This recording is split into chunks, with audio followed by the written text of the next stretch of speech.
Napakaganda ng buhay kung ating intindihin at uunawain. Ang problema, kaysa problemahin natin, gawan agad ang solusyon.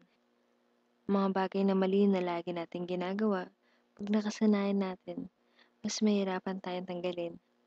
Kung lagi nating sinasanay na mabuti ang ginagawa natin, mas madali nating naaabot ang ating mga pangarap. Nagsisimula ito sa tamang pag-iisip. Ang isip natin ang gumagalaw sa buo nating pagkatao.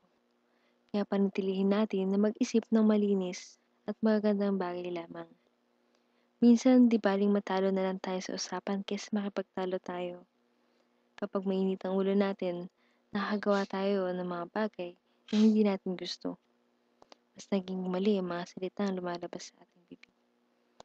Mas maganda na manahimik na lang tayo, magpahinga. At nang ganun, kapag maaliwalas na ulit ang ating isipan, tsaka tayo magpaliwanag. Iwasan natin makasakit ng damdamin ng iba. Gumawa tayo ng mga bagay na malugod sa mata ng Diyos. Maniwala ka sa sarili mong kakayahan. At higit sa lahat, maniwala ka na merong Diyos na laging nandyan.